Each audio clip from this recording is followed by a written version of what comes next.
Huwag kayong maging mangnang, unawain ninyo ang kalooban ng Panginoon.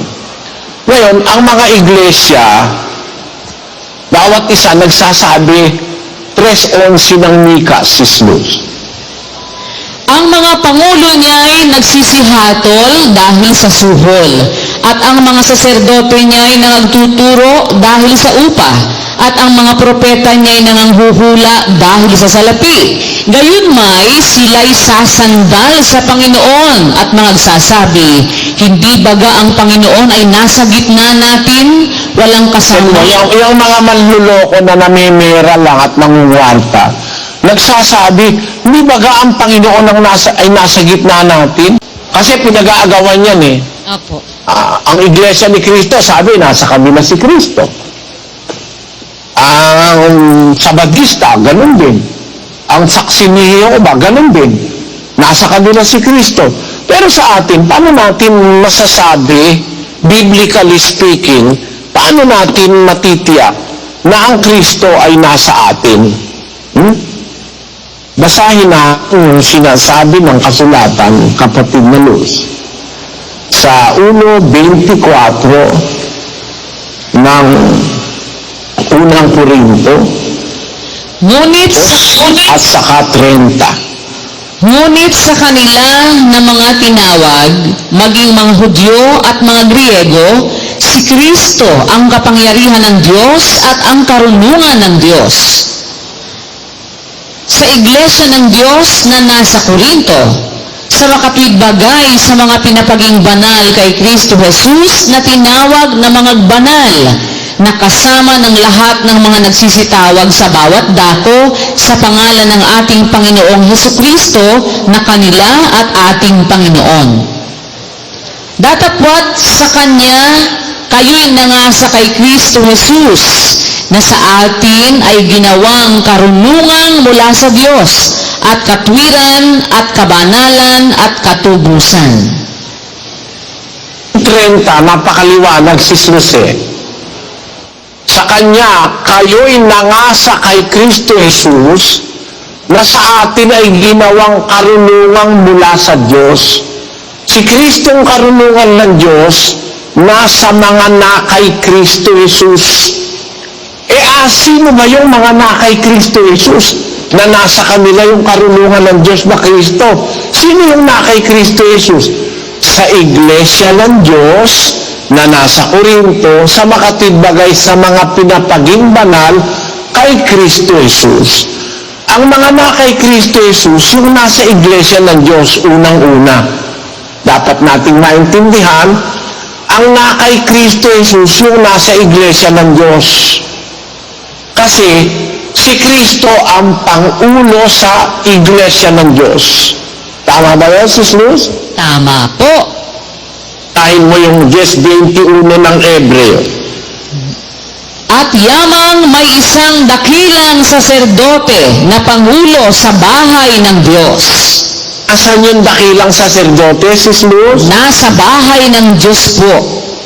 Ayon. Sino yung dakilang saserdote na nasa bahay ng Diyos? 3:1 ng Hebreo. Kaya mga banal na kapatid, mga may bahagi sa pagtawag ng kalangitan, inyong isipin ang apostol at dakilang saserdote na ating kinikilala, si Jesus. Dakilang saserdote na nasa bahay ng Diyos, si Jesus. Alin naman yung bahay ng Diyos na kinaroroonan ng dakilang saserdote si Jesus? 3:15 naman, Sis Luz. Ngunit kung ako'y magluwat ng mahabang panahon, ay upang maalaman mo kung paano ang dapat sa mga tao na ugaliin nila sa bahay ng Diyos, na siyang Iglesia ng Diyos na buhay. Ayon, ang Iglesia ng Diyos, yun ang bahay ng Diyos, tama? Tama po. Meron tayong dakilang saserdoting nasa bahay ng Diyos, tama? Tama po. Ako. Ang dakilang saserdote si Jesus, tama? Tama po. Ako. Sa makatwid si Jesus, nasa Iglesia ng Diyos, tama? Tama po. Kasi yung Iglesia ng Diyos, yun ang bahay ng Diyos kung saan nandun yung dakilang saserdoting si Jesus. Tama. Ngayon, si Sino yung mga na kay Kristo Jesus? Sis Luz. Yung pong mga nasa iglesia ng Diyos na pinapaging banal kay Kristo Jesus. Ayan. Ang mga nasa iglesia ng Diyos, yun ang mga na kay Kristo Jesus. Kasi si Kristo Jesus ang pangulo sa bahay ng Diyos. Nasa iglesia ka ng Diyos, dahil kay Kristo ka. Di ba ganon, Sis Luz? Opo. Sa tanong natin, paano makikilala ang kapisanan ng mga taong kinaroroonan ng Diyos na kinaroroonan ng Kristo na karunungan ng Diyos? Paano mo makikilala yon, Sis Luz? Unang-una, makikilala mo yung kapisanan ng mga tao na yun. Nasa iglesia ng Diyos yun. Opo. Iglesia ng Diyos na nandoon. Hindi sa ibang iglesia. Nasa iglesia ng Diyos yung mga na kay Kristo Jesus eh. Kaya si Kristo nasa iglesia ng Diyos, nasa bahay ng Diyos. Kaya ang nasa bahay ng Diyos na kay Kristo Jesus. Diba? Opo. Ang nasa iglesia, yung nasa iglesia ng Diyos, yun ang mga na kay Kristo Jesus. Nasa kanila yung karunungan ng Diyos, Sis Luz. Opo. Paano mo makikilala sila? Bukod sa sila'y nasa iglesia ng Diyos, meron tayong mga criteria na pagkukuhanin sa Biblia para mapatunayang ang Kristo na karunungan ng Diyos nasa iglesia nga ng Diyos. Ganun tayo kung mag-aral Sis Luz. Hindi lang natin idinadaldal, binabasa natin sa Biblia, tapos yung nababasa sa Biblia, ini-a-apply natin sa reality, sa mga nangyayari. Amen. Paano natin makikilala yung mga tao nasa iglesia ng Diyos na kay Kristo Jesus sila at si Kristo nasa kanila? Paano makikilala? Sa 2:14 ng Tito, na siyang nagbigay ng kanyang sarili dahil sa atin, upang tayo'y matubos niya sa lahat ng mga kasamaan, at malinis niya sa kanyang sarili ang bayang masikap sa mabubuting gawa, upang maging kanyang sariling pag-aari. yung palang bayan o yung mga tao na natubos ni Kristo, na kay Kristo dahil natubos niya, unang-una, nalinis yun. Bakit niyo po sinabing unang-una nalinis yun? Nalinis sila ng pagtubos ni Kristo sa dugo ni Kristo. Opo. Kung nalinis, ano resulta, Sis Luz? Ano po? Tanong ko sa'yo, ang Katoliko ba nalinis? Hindi po. Sugarol din Opo. Bisyoso rin Opo. Walang bawal, libre lahat Opo. Opo.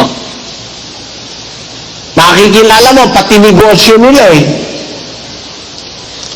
Paano po? Ang negosyo nila clubhouse, beer house, mga club, Opo. nightclub, prostitution din, casa de alimentasyon, casa de, kung tawagin sa Kastila, casa de puta sa Spain. Negosyo ng Katoliko yung mga yan sa general outlook, masasabi mo bang ang Katolisismo nilinis ni Kristo? O punong-puno ng dumi? Hindi po nilinis yun. Punong-puno nga po ng dumi. Pati mga drugs. Tanong ko naman sa'yo, yung nagpapakilala naman sila kay Kristo ng mga iglesia ni Manalo, nalinis naman kaya? Hindi rin po. Kasi, i-apply mo yung nababasa sa Biblia sa reality. Ganun ang pag-analyze para makita mo yung karunungan ng Diyos na Kristo Hindi naman sasabihin basta karunungan. Tapos wala namang karunungan. Ang karunungan, ini-apply yun para makita mo. Pinuprove yun. Yung karunungan, pinag-aaralan yun, ina-analyze yun. Ini-apply yun sa reality. ang talagang kay Kristo, nalinis sa mga kasamaan. Opo. Tanong ko sa inyo, nalinis ba naman ang mga iba-ibang iglesia ang nagsasabing sila'y kay Kristo? Nalinis ba? Hindi po. Mismo yung haligit suhay na dating kasama natin sigarilyo lang hindi malinis dun Di ba ganoon, Sis Luz? Opo, totoo po yan. Parang katoliko. Serbesa lang hindi maalis dun Serbesa lang hindi maalis. Tandwa, hindi maalis. Libre lasing dun Kaya lang, bakit mo lang sasabihin lasing ka? Kahit lasing ka lang, sasabihin mo, hindi kami naglalasing. Umiinom lang. Pero lasing na. Nalinis ba? Ang tanong, kapatid na Luz, sa iglesia ba ng Diyos, nakaramdam ba kayo ng paglilinis ng Diyos? Nakaramdam po ba mga kapatid? Taas ang kamay, nakaramdam ng paglilinis ng Diyos. Ayan, totoo po yan. Salamat sa Diyos. Pagkatapos malinis, ano ang kasunod? Tuloy mo basa, Sis Luz. Na siyang nagbigay ng kanyang sarili dahil sa atin, upang tayo'y matubos niya sa lahat ng mga kasamaan at malinis niya sa kanyang sarili ang bayang masikap sa mabubuting gawa upang maging kanyang Ang tanong, ang bayan ba ng Katolisismo ay masikap sa mabubuting gawa, Sis Luz? Hindi po.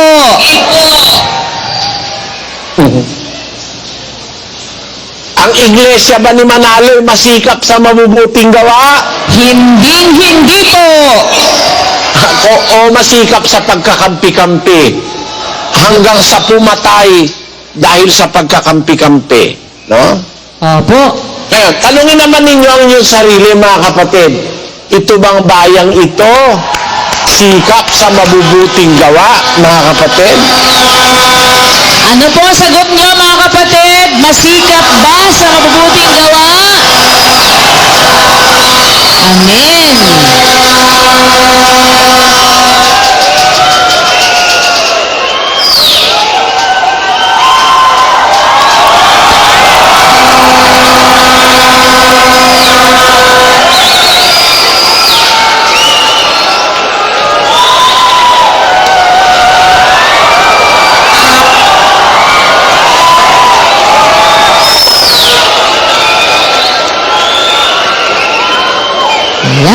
Yan, totoo po yan mga kapatid. Di ba nararanasan natin yung sinasabi sa Biblia?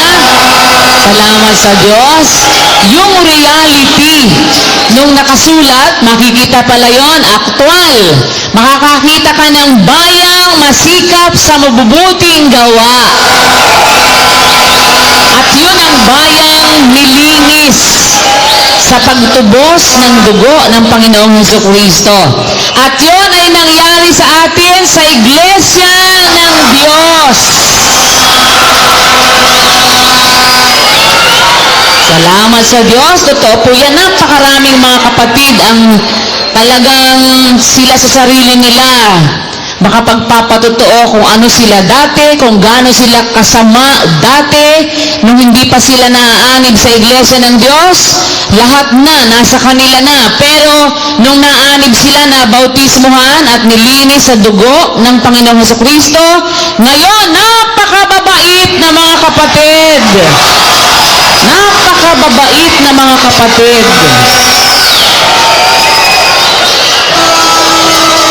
Salamat sa Diyos. Yan po ang gawa ng Diyos sa atin, mga kapatid. At nakikita natin yung pruweba talaga diyan. Sila, ang kininma nila yan, ako, hindi totoo. Hindi totoo. Alam mo, pag ang pag-uusapan mabuting gawa meron silang medical mission minsan sa isang taon di ba? Tayo hindi ganon. Araw-araw yun. Meron tayong mabuting gawang ginagawa kasi sa hindi kapatid sa iglesia. Araw-araw, walang tigil yun. Mula nang umpisahan. Meron tayong free clinic, meron tayong free school, libre lahat. Pati pagkain ng mga estudyante, libre, walang matrikula. Meron tayong mabubuting gawa, araw-araw, linggo-linggo. Hindi ba ang magpasalamat sa Biblia ay mabuting gawa? Isang mabuting bagay ang magpasalamat sa Panginoon. O hindi ba tayo masikap na magpasalamat? Meron bang iglesyang kapareho natin sa pagpapasalamat sa Diyos, mga kapatid? Wala po.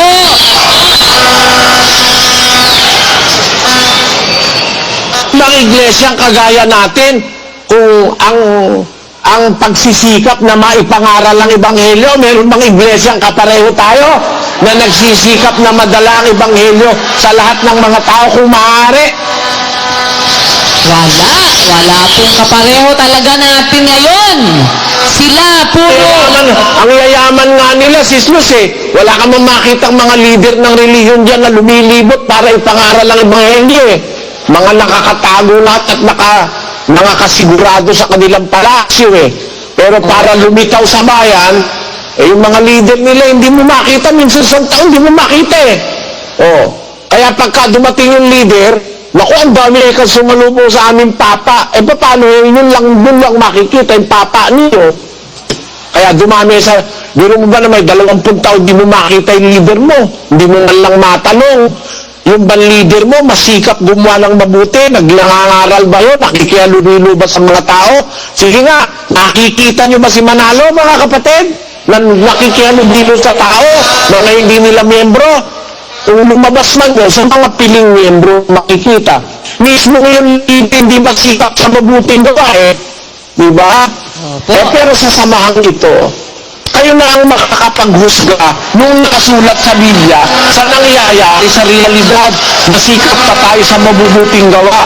Ang isang pinakamabuting gawang magagawa natin, ibalita natin ang tunay na Ebanghelyo. Ginagawa ba nila yan? Nga Katoliko nga, hindi nang ginagawa yung naglibot para mangaral yung mga pare.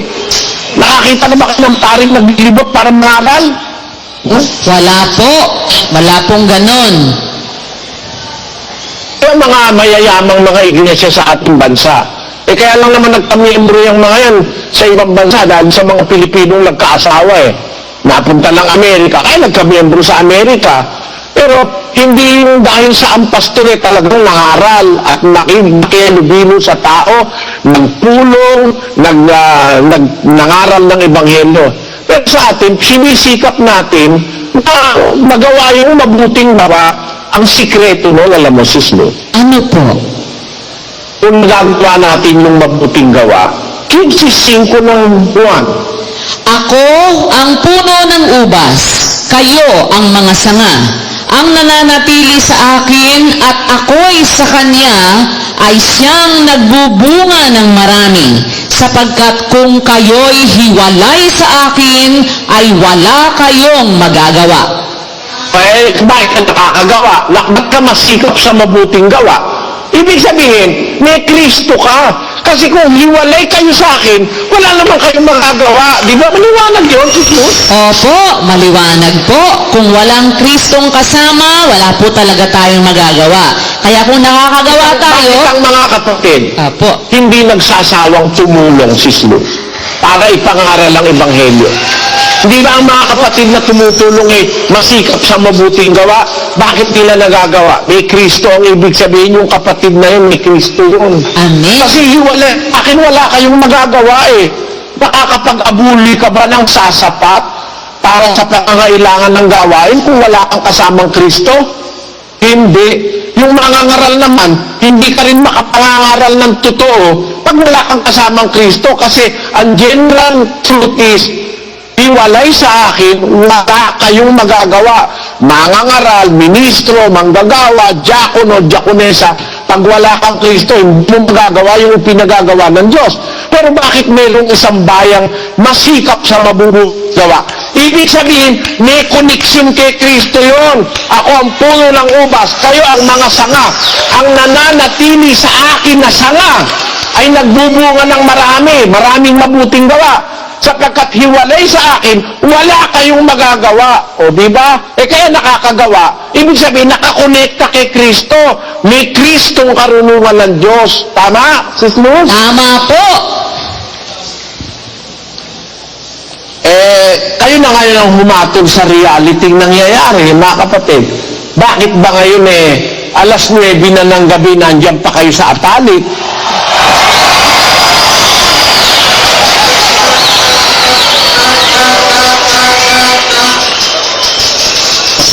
May kalayawan ba sa palit?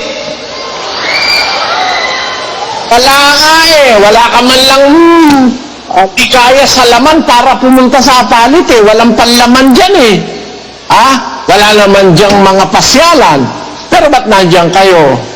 Dahil sa isang mabuting gawa na magpasalamat at makinig ng aral ng Diyos. Tama ba yun? Tama po. Buong mundo ngayon, maghanap ka ng iglesyang nagpupuyat sa Pilipinas para sa mabuting gawa. May makikita ka. Wala pong iba. Ito lang po. Tayo lang po talagang gumagawa nito. Ibang iglesia ngayon, dahil Sabado ngayon dyan ng gabi, di ba, Sis Luz? Opo. Baka iglesia ngayon, nasa mga movie houses, nasa mga mall, nasa mga pasyalan. Pero tayo, habang nagsasaya sila, tayo naman nagtitiis na nakaupo, nagpupuyat, minsan gutom, walang pera, nakarating lang sa pagkakatipon para makagawa ng kabutihan sa harap ng Panginoon. Amen. Yun ang ating makita. Kaya, ang isang palatandaang, ang isang samahan ng mga tao'y may Kristo, zealous of good work, masikap gumawa ng mabuti. At kung ikukumpara mo, miski mag-census ka, hindi nga tayo makakapangaral ng pambuong mundo kung walang pagsisikap ang mga kapatid. Mula sa nag-aabuloy, hanggang sa ADPRO, hanggang sa mga KNP, hanggang sa mga manggagawa, nagtutulong-tulong para maipalaganap ang Ebanghelyo na siyang pinakamabuting gawang magagawa natin sa kapwa-tao. Amen po. Totoo po yun. Ang sabi, ang bayang masikap sa mabubuting gawa, kaya nakakagawa, nakakabit kay Kristo. Kung kayo hiwalay sa akin, wala kayong magagawa. Pero ang nananatili sa akin at ako'y sa Kanya, siya'y nagbubunga ng marami. Ano naman yung bungang marami, Sis Luz? Nang may Kristo. Tingnan natin kung may bunga nga tayong marami. Basahin natin sa 20:22 ng Roma. Sapagkat nang kayo ay mga alipin ng kasalanan, kayo'y laya tungkol sa katwiran. Ano nga ang ibinunga ninyo sa panahong yaon, sa mga bagay na ngayon ikinahihiya ninyo? Sapagkat ang wakas ng mga bagay na yaon ay kamatayan. Datapwat ngayong mga laya na kayo sa kasalanan at naging mga alipin ng Diyos, kayo ay mayroong inyong bunga sa ikababanal at ang wakas ay ang buhay na walang hanggan. Kaya pag-aralan mo yung nakasulat, i-apply mo ngayon sa ating pagsasama-sama. Sabi ng Apostol Pablo, nung kayo ay kayo mga alipin ng kasalanan, mga laya kayo tungkol sa katwiran. O hindi ba laya tayo nung araw? Walang pagkakatipon. Di ba layang-laya ka, mamasyal ka, mambabae ka, maglasing ka. Nung araw, laya tayo Tama, Sis Luz? Tama po. Kasi nung panahon na yun, alipin tayo ng kasalanan. Malaya tayo sa katwiran. Kaya wala tayong katwirang obligasyon sa buhay. Pwede tayong magmura, pwede tayong maglasing, pwede tayong magdroga, pwede tayong magsugal, pwede magbingo, pwedeng maglakinain, pwedeng uminom. Nung araw, basahin niyo ang buhay niyo mga kapatid. Di ba layan-laya tayo noon? Laya tayo sa katwiran dahil alipin tayo ng kasalanan. Pero ngayon ang wika, Ano nga ang ibinungas sa inyo ng panahong yaon sa mga bagay na ngayoy ikinahihiyan ninyo sa iglesia? Hindi ba nahihiya na tayong maglasing? Tama? Tama. Hindi ba nahihiya na tayong magdroga? Hindi ba nahihiya na tayong magsigarilyo? Kaya nga kung merong mga nagsisigarilyo kung magsigarilyo sa CR pa dahil nahihiya na siya. Dahil alam niya na yung ginagawa niya, mali. Tama, sis Luz? Tama po. Nahihiya na natin. Kaya nga kung merong nagsusugal, nakalihim lang Kasi nakakaramdam ka na ng pagkahiya doon sa dating sa mga bagay na dati malayang-malaya mong ginagawa. Kaya yung mga ibang mga babaeng medyo alembong pa rin pag nasa pagsamba, maayos ang damit. Pero paglabas sa pagkakatipon, iba na ang damit. At least meron siyang hiya. Kapuri-puri na rin. Ano? Sis Luz, nahihiya na siya ngayong mag-boreless pag nakikita ng kapatid. Tama ba, Sis Luz? Tama po. Lalo naman yung sumusunod. Sabi niya, alam mo, Brother Eli, nung maintindihan ko yung aral, lahat ng aking jeans, sinunog ko. Sabi niya. Ayoko naman ipamigay dahil baka yun namang bibigyan ko, yun naman ang mag-display. Sinunog daw niya. O ngayon, nahihiya na kasi siya Hindi niya na nga magagawa. Ayoko na ikaw yung dati. Talaga ikaw labasan, labasan dedi ko. Sabi niya, labasan pusod ko. Ngayon, nahihiya na siya. Talaga ko, si Sis Luz, bigyan mo ng 2 piece, hindi niya isusuot para ipakita sa tao.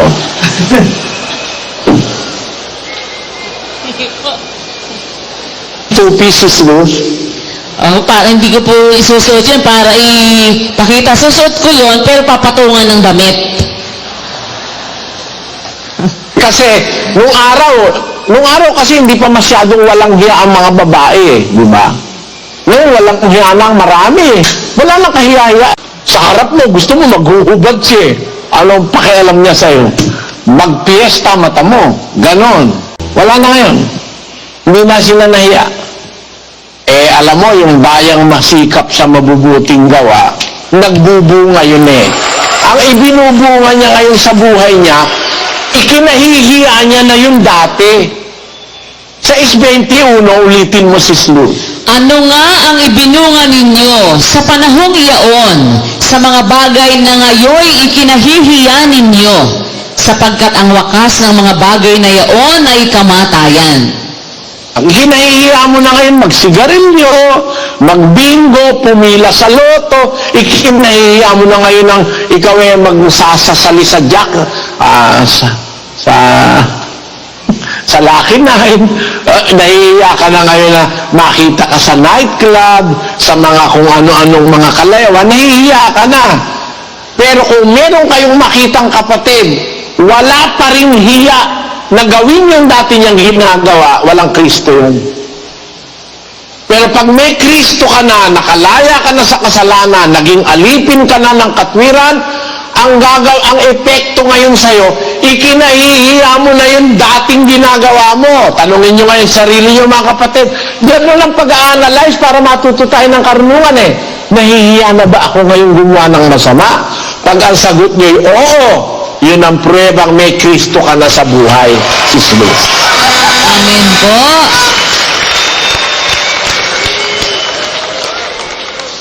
Pero pagka hanggang ngayon, hindi mo ikinahihiya yung mga ginagawa mo dati, ang ibig sabihin may demonyo ka pa rin hanggang ngayon. Kasi ang demonyo walang hiya Opo.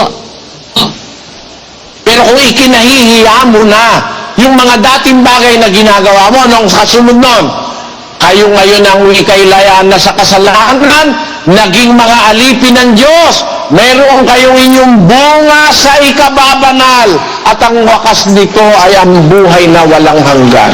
Meron ka ng bunga. Ang bunga mo, yung paggawa na ng kabanalan.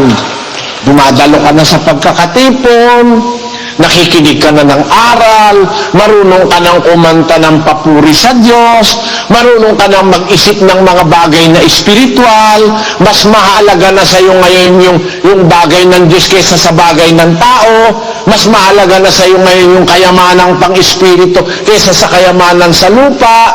Nagkaroon ka ng general change of outlook in life. Nagkaroon ka na ng pagbabago pati sa pag-iisip, sa pagpaplano mo.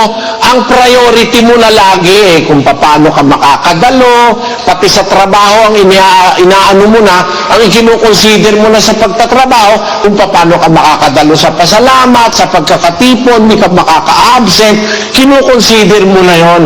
Nagkaroon ka na ng ibang prinsipyo. Nagpahalaga ka na sa bagay ng langit kaysa sa bagay ng lupa. Kung ang yan ang nararanasan mo, kapatid, kahit hindi mo na sabihin may Kristo ka sa buhay, ang Kristo na ang magsasabing, nasa iyo ako anak, nasa iyo ako kapatid. Nararamdaman mo yan. Naramdaman ni Pablo yan eh. Sabi niya, ako'y napako sa krus kasama ni Kristo. Hindi na ako ang nabubuhay, kundi si Kristo ang nabubuhay sa akin. Ang buhay na ikinabubuhay ko ngayon sa laman na ikinabubuhay ko sa pananampalataya. Pagka nabubuhay ka na sa pananampalataya, yun ang pruweba, may kasama ka ng Kristo sa buhay. Hindi ka na nabubuhay sa paninibugho, hindi ka na nabubuhay sa kasakiman, hindi ka na nabubuhay sa pag-iinteres sa bagay ng iba, hindi ka na nabubuhay sa mga kalayawan, marunong ka ng kontento ka na sa buhay mo, kung ano yung nasa iyo, hindi ka na masyadong ambisyoso, naghahangad, manwapang, manakim, para lang magkaroon ka, hindi mo nahangad yun. Pag yun ang nararamdaman mo, may Kristo ka, kapatid. At kayo na ang makakahatol sa inyong sarili. May Kristo ba kayo? Masikap ba kayo sa mabuting gawa? Ikinahihiya na ba ninyo yung dati ninyong ginagawa? At ang pinagsisikapan ninyo ngayon ay yung aral ng Diyos ang magawa? Namumunga na ba kayo ng bagay na ikababanal? Ang sagot, may Kristo na kayo sa buhay. Yun ang dapat nating makita. At huwag ninyong ikahiya, mga kapatid. Parang merong iba eh. Sabi ika ng Mr. Cook, mukha raw akong hilot, mukha raw akong manang, mukha raw akong matanda. Yung iba parang ikinahihiya pa magsuot ng mahinding damit eh. Eh yun na nga ang pruwebang may Kristo ka sa buhay eh. Sa loob may suot ka, sa labas may suot ka na Kristo. Kasi yung Kristo, naidadamit sa labas, naidadamit sa loob yun. Yung Kristo. Abasahin natin yung unang Timoteo 2:9. Gayon din naman na ang mga babae ay magsigayak ng mahinhing damit na may katimtiman. Mahinhing damit. Ang babae gumayak ng mahinhing damit, may katimtiman at hinahon. Alin yung mahinhing damit? Ijis mo. Kundi siyang nararapat sa mga babae na magpakabanal sa pamamagitan magsuot ng mahinhing damit, may katimtiman at hinahon, hindi ang mahalagang hiyas ng buhok at ginto o perlas o damit na mahalaga, kundi ang isusuot mo, kundi sa pamamagitan ng mabubuting gawa.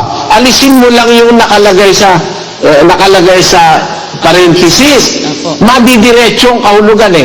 Hindi ang pagsusuot ng hiyas na ginto o damit na mahalaga, kundi sa pamamagitan ng mabuting gawa. Yun ang mahinhing damit ng mabuting gawa. Naintindihan mo yan, Sis Luz? Opo, alisin lang po yung nasa loob ng parenthesis na yon, diretso po siya. Kung sa 9, gayon din naman na ang mga babae ay magsigayak ng mahinhing damit na may katimtiman at hinahon. Hindi ng mahalagang hiyas ng buhok at ginto o perlas o damit na mahalaga, kundi sa pamamagitan ng mabubuting gawa. Yung mabubuting gawa, mahinhing damit yon ng kapatid. Tama ba, Sis Luz? Tama po. Ang katunayan yun ng kahulugan, basahin mo yung 19 ng Apokalipsis. At sa kanya'y ipinagkaloob na damtan ang kanyang sarili ng mahalagang lino makintab at tunay, sapagkat ang mahalagang lino ay siyang mga matuwid na gawa ng mga banal. Kita mo, yung damit, hindi ang ibig sabihin damit lang sa labas. Yung mabuting gawa, damit yun, Jesus. Opo. Kaya sabi sa Apokalipsis, pinagkalooban ng kanyang, ay pagkaloob na damtan siya, damitan siya ng kanyang sarili ng mahalagang lino, sapagkat ang mahalagang lino, siyang matuwid na gawa ng mga banal. Kaya yung sinasabi ni Pablo sa unang Timoteo, most of the time, misinterpreted yun eh. Para bang ang ibig sabihin sa iba, mahinhing damit lang na panlabas. Pero ang kahulugan talagang totoo nun, sinasabi ni Pablo, ang babae gumayak ng mahinhing damit, hindi yung mahalagang hiyas ng buhok o perlas, kundi nararapat kundi sa pamamagitan ng mabubuting gawa.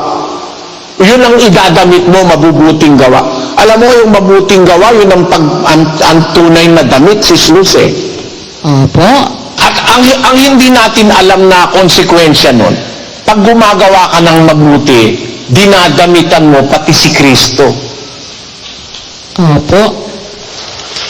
Sabi kasi niya eh, ako'y nakita niyong hubad, ako'y inyong pinaramtan.